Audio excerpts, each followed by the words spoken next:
नमस्कार, माझ्या अमलेश तांबे व्लॉग चॅनलमध्ये आपले सहर्ष स्वागत। मागच्या व्हिडिओमध्ये आपण चिपळूण बहादूर शेख नाक्यापर्यंत आलो होतो। आता ह्या व्हिडिओमध्ये आपण बहादूर शेख नाक्यावरून पुढे निघालो आहे। नवीन पुलावरून आपण आता ट्रॅव्हल करतोय। दोन्ही पूल चालू झालेले आहेत, ऑपरेशनल आहेत आणि रस्ता पण आता म्हणजे दोन्ही पूल व्यवस्थित आहेत, काय प्रॉब्लेम नाही आहे।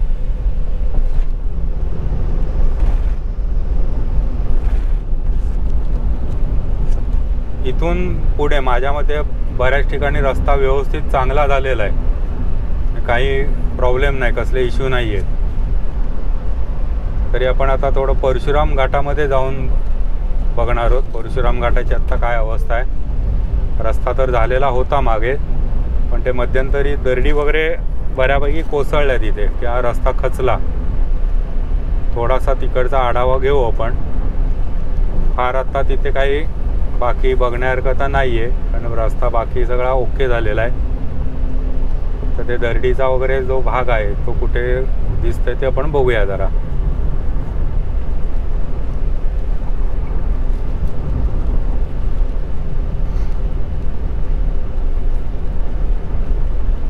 मध्ये रेल्वे स्टेशनच्या इथला जो पॅच आहे तो झालेला नव्हता माझ्या मते। बघा इथेच हे आता काम अजून झालेलं नाही, हा सिंगल लेन परत इथे आहे।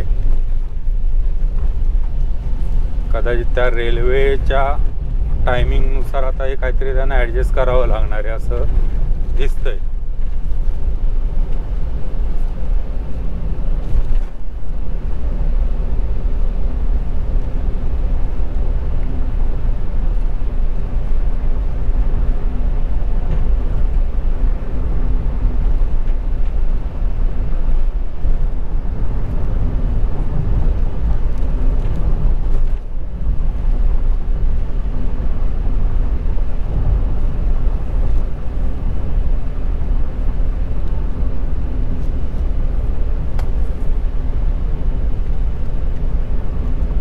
आता दुपारचे 2 वाजलेत आणि बाहेर टेम्परेचर आहे 35 डिग्री। चिपळूण तसं तिन्ही ऋतू इथले तर कडक असतात असं म्हणायला हरकत नाही। पावसाळ्यामध्ये इथे पुराचा प्रॉब्लेम होतो, कारण कोयना धरणातनं जे पाणी सोडलं जातं ते सगळं इकडे फोर्सनी येतं आणि मग चिपळूण शहर भरायला सुरुवात होते।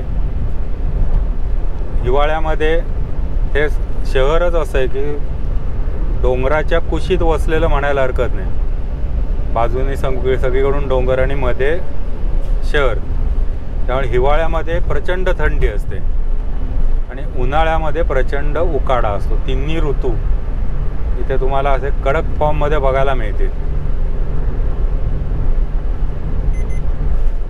आणि आज आत्ता 35 डिग्री टेम्परेचर आहे बाहेर।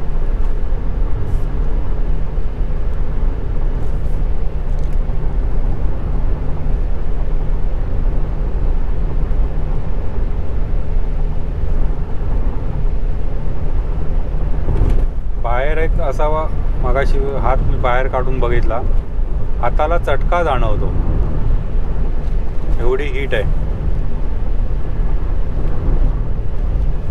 आता आपण AC लावून गाडी चालवतोय म्हणून एवढं वाटत नाही आतमध्ये काही।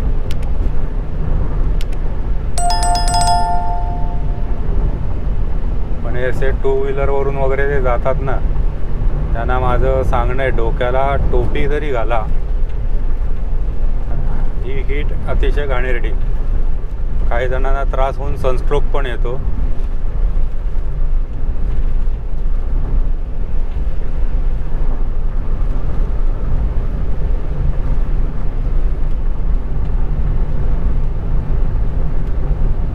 आता परशुराम घाटाची सुरुवात होईल इथून। अलीकडचा सगळा रस्ता मात्र व्यवस्थित झाला आहे आता, पण रस्त्याची क्वालिटी बघा, एकदम रद्दड क्वालिटीचा रस्ता आहे। बम्पिंग होते गाडीला, कुठेही स्मूथनेस नाही। आणि समोर बघा अजून धबधबा कोसळतोय।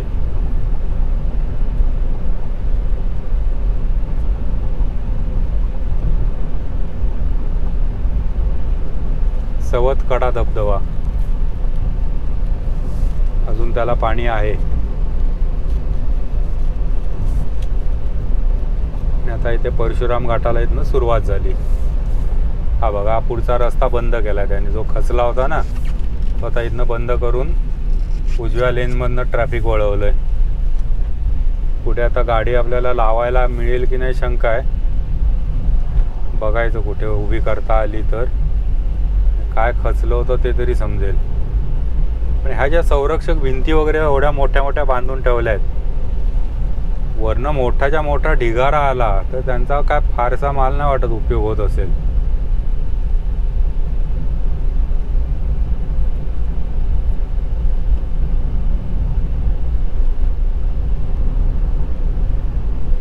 आता बहुतेक ते खचलेलं समजणं कठीण आहे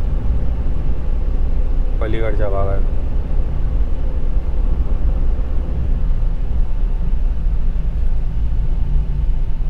इथे सुद्धा रस्ता जो आहे त्याला सुद्धा मध्ये मध्ये खड्डे पडले.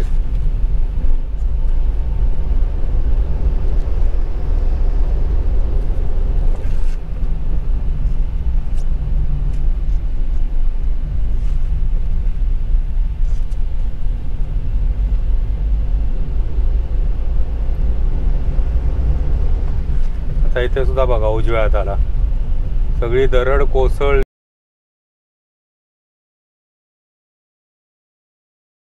आणि रस्त्यावर आलंय. ती संरक्षक भिंत टाकली आणि फोडून सगळी.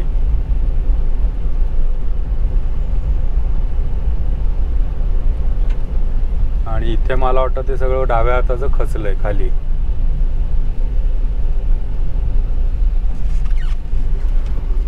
इथे बघा काय रस्त्याच्या वर सिमेंट वरती खडी घातली आणि ती सगळी वाहून गेली.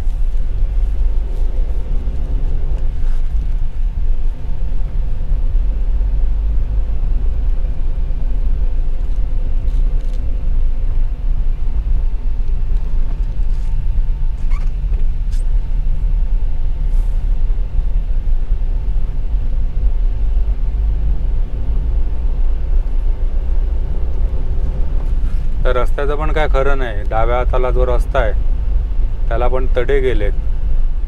त्याच्या खाली अवघड परिस्थिती आहे सगळी. आणि खाली जो पिकनिक स्पॉट होता तो पण बंद केलाय. टेम्पो ट्रॅव्हलरचं चाक पंक्चर झालेलं दिसतंय.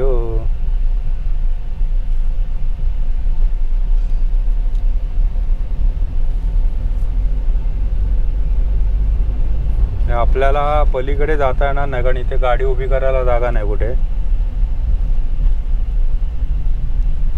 पण तो खचलेला भाग जो आहे तो आपल्याला बघता येणार नाही. इथे सुद्धा बघा हे रस्त्यांची अवस्था बघा. नवीन झालेला हायवे त्याची अवस्था आता काय आहे बघा.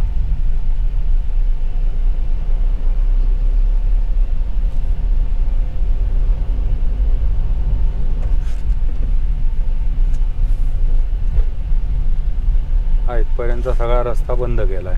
ते त्यांनी मधलं फोडून काढलंय. ते जरा सोडा शॉप दिसतोय काहीतरी, बघूया.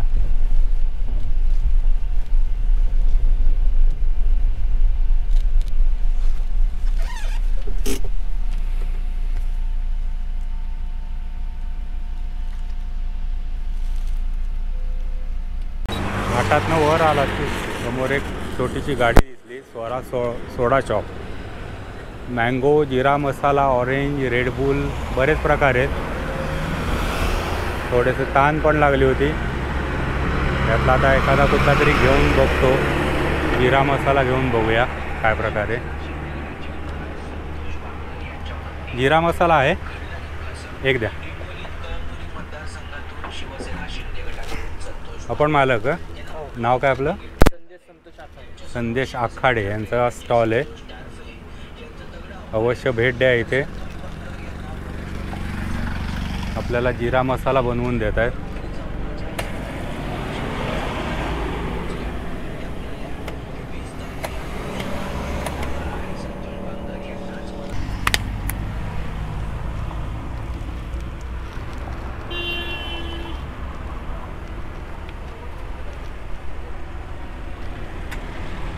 असं आहे काय?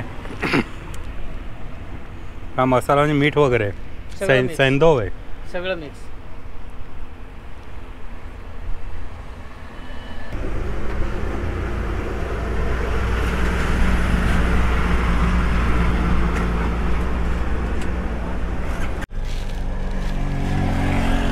परशुराम घाटामध्ये स्वरा सोडा शॉप त्यांच्याकडे जिरा सोडा प्यायलो आपण. 20 रुपयाच्या मानानं चांगला होता. आणि विशेष म्हणजे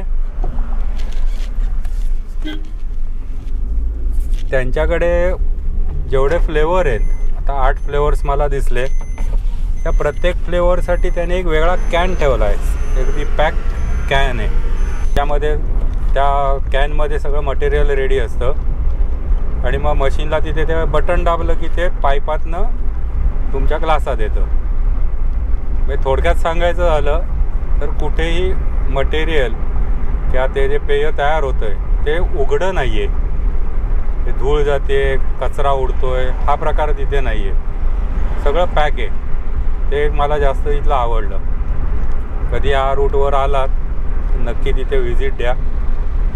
आणि नाकात फेस कसा जातो त्याचा एक अनुभव घेता येईल तुम्हाला. थोडा पहिला सोडा त्यांनी प्यायला सांगितला आणि नंतर मग त्यांनी तो मसाला आणि मीठ टाकलं त्याच्यात आणि ते एकदम जे फसफसून सगळं आलं ते पिताना नाकात जातं एकदम. ते पण जरा चांगला वेगळा अनुभव वाटला. आता इथे परशुराम घाट संपत आला. पुढे